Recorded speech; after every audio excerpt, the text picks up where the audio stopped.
Well, this starts National Cybersecurity Awareness Month, and we have a really interesting story. Our guest here, Gary Milewski, is with the company Snoopwall. Gary, thanks for being here. It's an interesting and alarming story that you have about this study. I think this is bigger than Ebola right now because 500 million people are infected and they don't know it. But it's not them, it's their smartphones. So tell me the breakdown. How does this happen? So let me give you an example. If you went to the hardware store, you'd buy a flashlight and you'd turn it on and you'd use it to find your car keys at night or to do some work. We've all installed a flashlight app on our phones. This is the app that you put on and it just goes out. It's a flashlight. Exactly.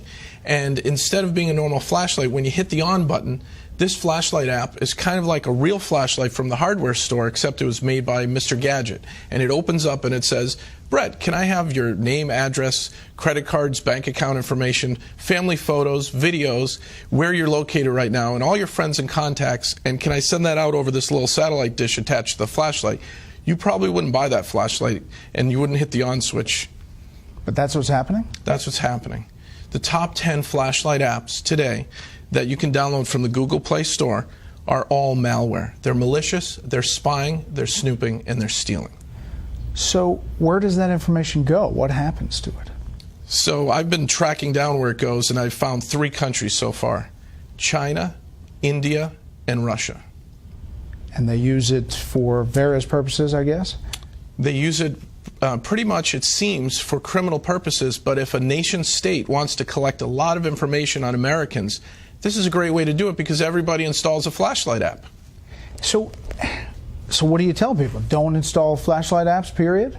In some cases, you actually have to not only uninstall it, but you have to factory reset your phone because they install Trojans that when you uninstall some of these flashlight apps, the Trojans are still installed, waiting to run and operate in the background while you're doing important things like mobile banking or reading your contacts list and things like that. That's amazing. Is that this is a new kind of finding? It's a new finding. So at Snoopwall, I had my team do a vulnerability assessment of the top 10 flashlight apps, and we created a threat report, which we put on our website, that shows that because this is the most downloaded app, I was always wondering why things were happening in an odd way on my phone, where my GPS was being activated and my contact list. So I had my team look into it, and we discovered this. This is brand new information. Top 10 flashlight apps, 500 million downloads, all acting in a very malicious way. So if you're telling somebody now, what would you tell them to do? Drop that app and restart your phone? Drop the app, go back to where you bought your phone and ask them for help on a factory reset. Back up your contacts before you do a factory reset. Back up just core information that's important to you, maybe some family photos and your contacts list.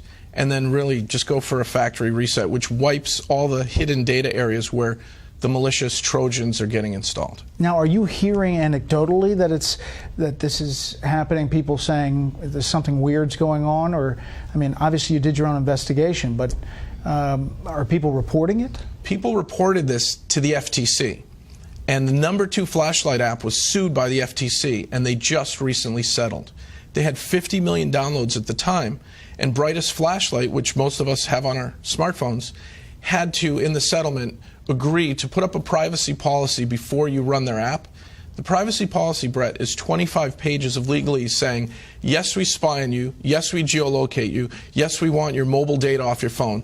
We want all this info, accept or don't run our app. And most people don't read it and they hit accept. That was their settlement with the FTC. So you just scroll down, as many people do, and through all of the legalese, and people push accept. You don't even have to scroll. The buttons are right there on the front page of the new version of Brightest Flashlight app, and they're up to 100 million downloads now. How big a deal is cybersecurity now? We hear about it, we do stories about it, but how big a deal is this for our culture as we get more and more people with phones, smartphones, and using their computers?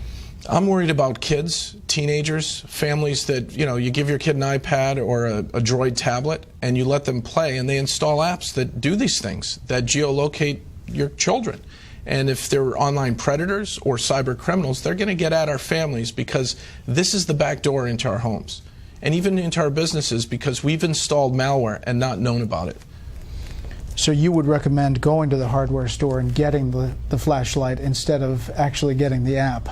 Get a real flashlight, or look for a flashlight app that's under 100 kilobytes, because the ones that spy on you, it tells you their file size, they're 1.2 megabytes to 5 megabytes.